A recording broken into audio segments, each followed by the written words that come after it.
Hello friends, आज काय खास मध्ये तुमचं खूप खूप स्वागत आहे। तर मकर संक्रांती निमित्त काहीतरी बनवायचं होतं, तर मी ठरवलं की तिळाचे लाडू खूप वेळाच बनवतो आपण, तर यावेळी आपण तिळाची वडी बनवायची। तर त्यासाठी ना मी इथे 1 वाटी तीळ घेतलेत, अर्धी वाटी गूळ घेतलाय, अर्धी वाटी गूळ घेतले आणि याच वाटीच्या मापाने मी अर्धी वाटी शेंगदाणे घेतलेत। तर आता बघूया आपण रेसिपी पुढे काय करायचंय ते।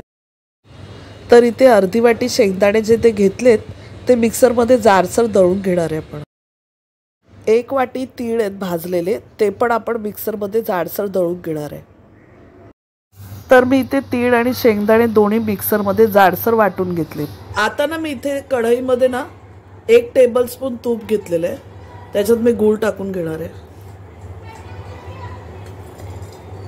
अर्धी वाटी आपण गूळ घेतलाय। तर आपल्याला ना फक्त गूळ वितळवायचा, इथे पाक नाही बनवायचा गुळाचा। आता हा गूळ वितळलेला आहे आपला। गूळ वितळला की आपण तीळ टाकणार आहोत आणि शेंगदाणे टाकून घेणार आहोत।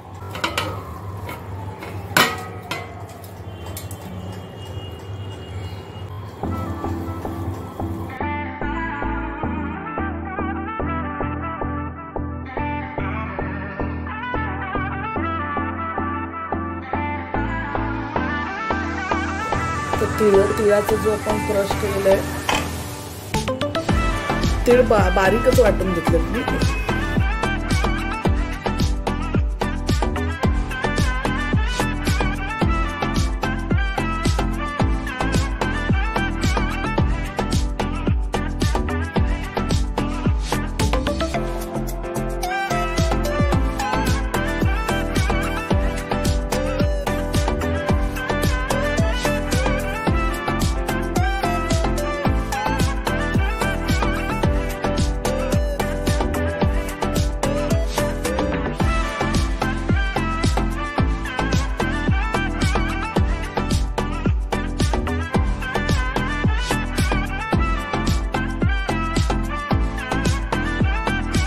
आता मी अर्धी वाटी दूध पावडर ती पण टाकून घेते।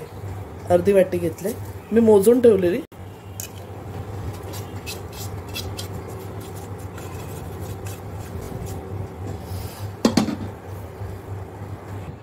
आता मी इथे ना गॅसवरनं काढलं आणि खालीच मिक्स करून घेतलं आणि त्यात इलायची पावडर टाकून घेते।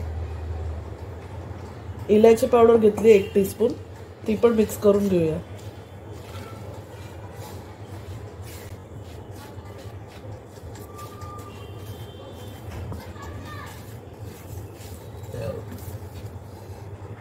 इथे अर्ध्या भागात माझं कमी एका याचं मिश्रण होतं ना, म्हणजे 1 वाटीचं, तर हे एवढंच माझं बनलं। तर मोठी डिश मध्येच मी लावून घेतलं। तर आता वड्या पाडून मी दाखवते तुम्हाला। मी मिक्सर मध्ये परत एकदा चालवलं थोडं, कारण थोडे अख्खे दाणे होते, ते सगळे वाटून टाकले मी। आता वड्या पडताना दाखवते मी। बघा आता आपल्या वड्या तयार आहेत, मी डिश मध्ये काढून घेतल्यात। थोडंसं बाकी राहिलं, मी कमीच बनवलेलं आहे, थोडंसंच राहिले बाकी। तर तुम्हाला माझी रेसिपी कशी वाटली ते मला नक्की कळवा। बघा किती छान दिसतात, हे बघा कसं ढीग रचलंय, बघा किती छान सजवलंय मी। तुम्ही पण असं मस्त सजवा संक्रांतीला। ही वडी जी आहे तिळाची ती बनवा, एन्जॉय करा छानपैकी मस्त, आणि मला कळवा तुमची वडी कशी झाली ते। आणि तिळगुळ खा, सगळ्यांशी गोड बोला। चॅनलला गोड बोलण्याच्या हिशोबाने सबस्क्राइब पहिले करा आणि गोड गोड बोलून लाईक करा आणि व्हिडिओ माझा नक्की शेअर करा। जे लोक कडू बोलत असेल त्यांना तर नक्कीच करा। आणि धन्यवाद, बाय बाय।